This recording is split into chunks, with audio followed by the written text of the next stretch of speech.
Hey guys, how's it going? Hope you're doing well. My name is Crown, and today I'm going to read you some very interesting stories that I hope that you're gonna love. And now, without further ado, let's go!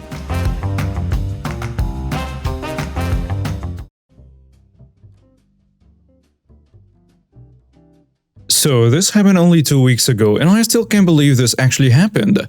For some background, I'm a DJ for a local nightclub in the southern region of Brisbane, Australia. But before I became a DJ, I was a Domino's delivery boy for 3 years, and I met the worst entitled Karen ever. Anyway, so currently I DJ in a small nightclub just outside the South Brisbane area. Due to COVID, I was unemployed for a year, so getting my job back was a big stress reliever for me.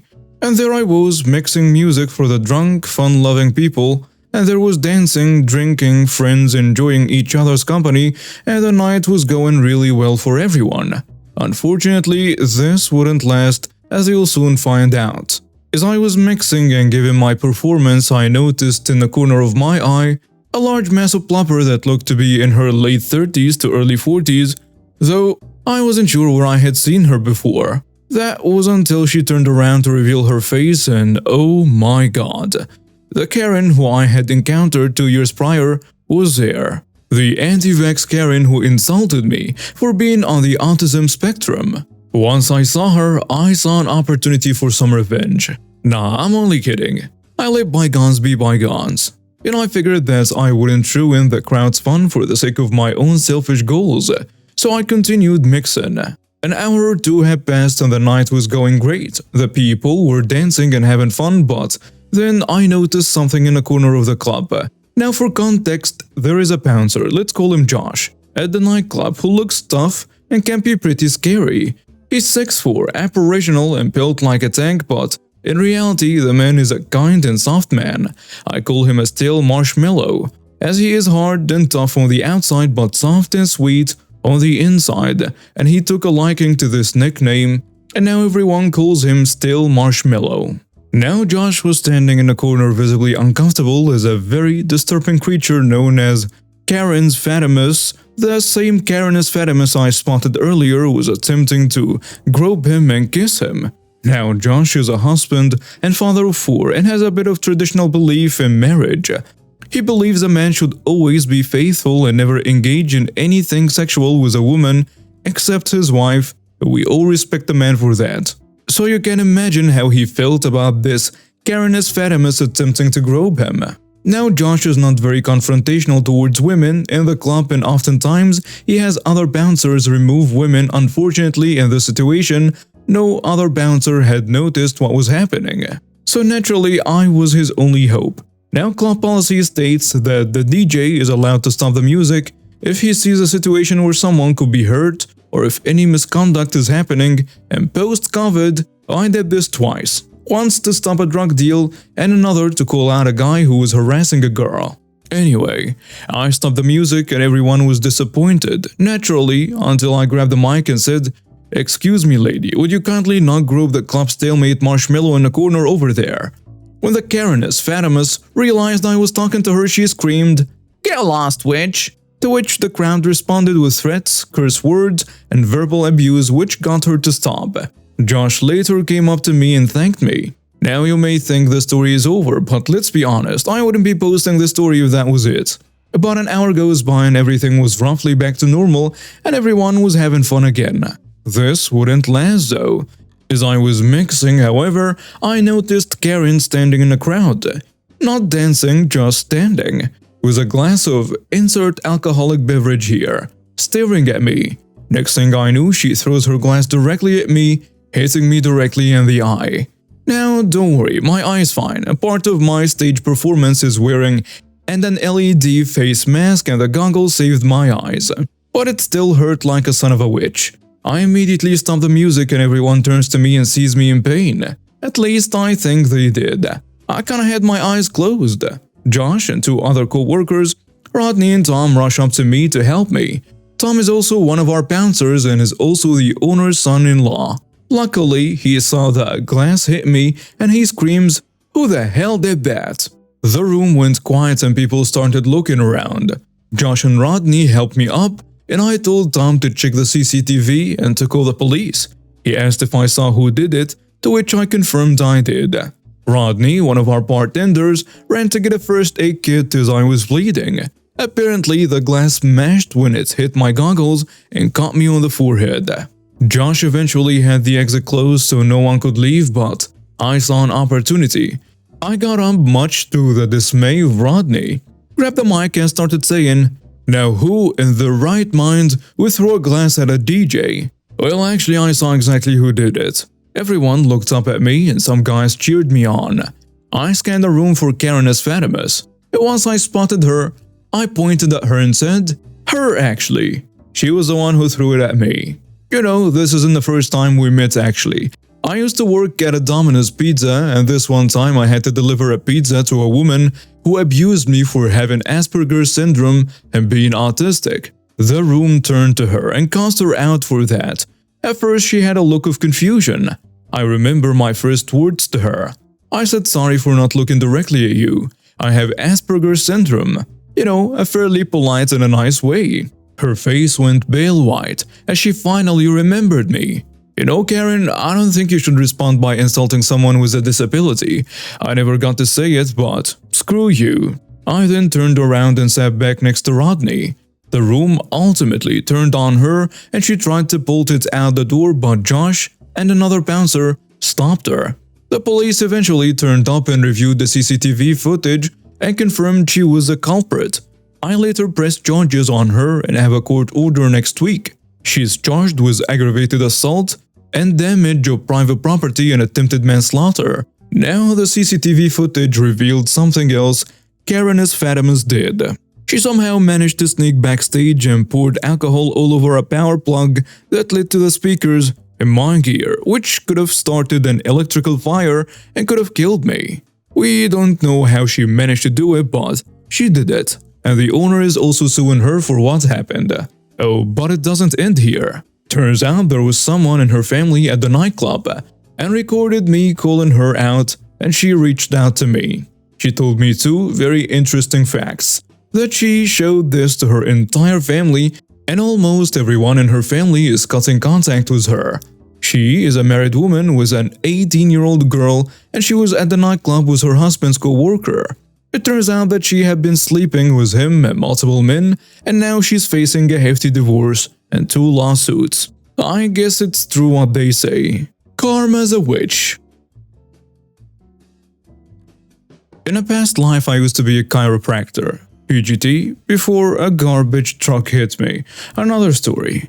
I saw printed office space from an established doctor, Dr. N.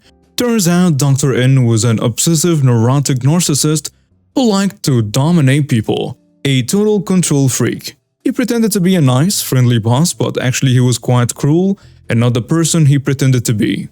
A couple points relevant to the revenge, he was obsessed with the Holocaust. He would buy the most detailed and graphic historical books and read them over and over, and then would rant about the injustice of the German government.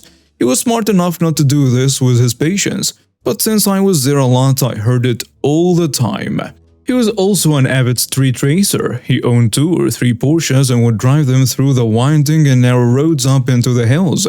It was not uncommon for him to hit well over 100 miles per hour on roads where 45 was dangerous. He bragged a lot. People died on these roads all the time. Mostly cyclists and motorcyclists hit by cars racing the turns. But he couldn't care less. He was obsessed with his cars as much as he was by the Holocaust. My pity revenge happened at a professional development conference. I was sitting next to him and his wife, also a chiro, and a handful of other chiros. Dr. N, as usual, would not stop talking and eventually his monologue looped back to the Holocaust and then onto how the German government today is just as evil as it was during the Holocaust. He ended his rant by saying, "Now what can you do about it?" I looked right in his eyes and totally deadpanned, "Well, I would start by not buying any more of their cars." His wife burst out laughing so hard I thought she might fall out of her chair. His face turned bright red, and for one of the few times ever, he had nothing to say. Literally, he gagged trying to say anything, but could not get out a single word for almost a minute. After that, he stopped talking about the Holocaust and Porsches to me, which was fine with me. My girlfriend has a difficult relationship with her grandmother. The grandmother has two children, one of whom is my girlfriend's mother and the other is her uncle. Unfortunately, the grandmother has a clear favorite, her son and his children, and she loves them more than my girlfriend's mother and my girlfriend. This creates a significant source of conflict and tension in the relationship. One of the most painful aspects of this dynamic is that the grandmother has a tendency to take my girlfriend's food or drinks without asking and share them with her favorite grandchild, leaving my girlfriend with nothing. This is especially hurtful because my girlfriend often pays for her own food, or her mother does, and yet the grandmother still takes it from her. My girlfriend's mother promised her that she would take a day off from work and spend it with her to celebrate her good grades at school. The plan was to go to my girlfriend's favorite restaurant, where they serve her favorite dish, schnitzel. My girlfriend was thrilled about the promise and worked hard to get good grades, knowing she would be rewarded with this special treat. However, when the day arrived, the mother called my girlfriend's mother and told her that she also wanted to celebrate my girlfriend's cousin's good grades and join them at the restaurant.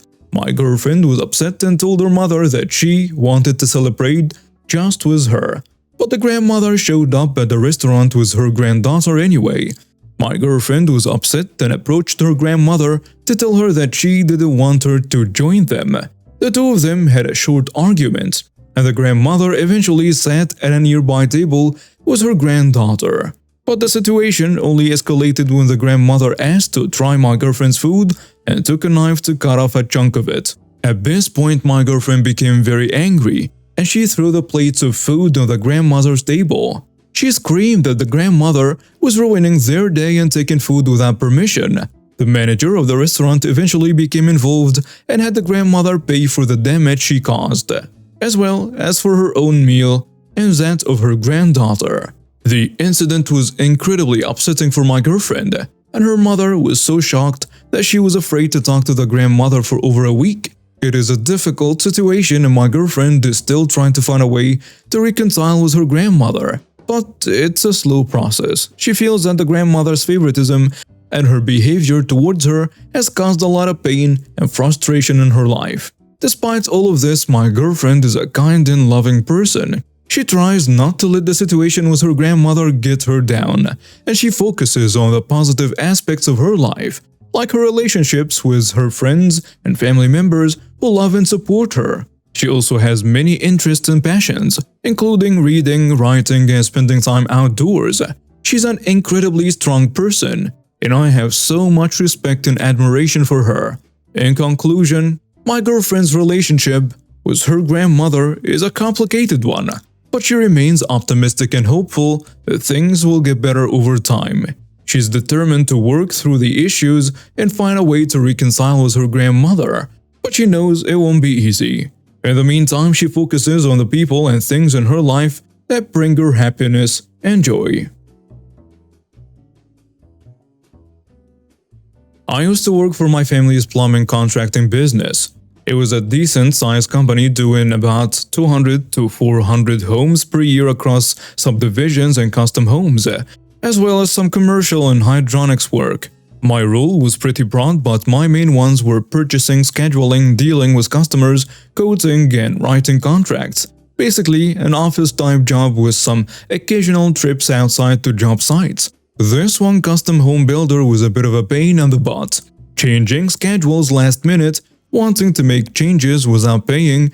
This organization just gave me an impression that he would screw you over if he could to save a buck. The project we were hired to do kind of went into limbo and he ghosted me for over 6 months while owing our company about $1,500 that had not yet been paid.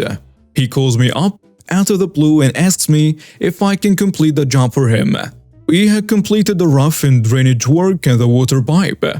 The house needed tops installed and the roof and inspection completed and passed. This guy had already given me a skeevy vibe, so I told him I will complete the work only after I had been paid, to which he agreed to and said he would have the money in hand when my workers arrived on site.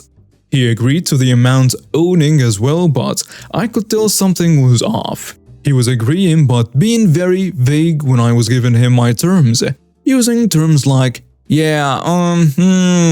when trying to iron out details for the job.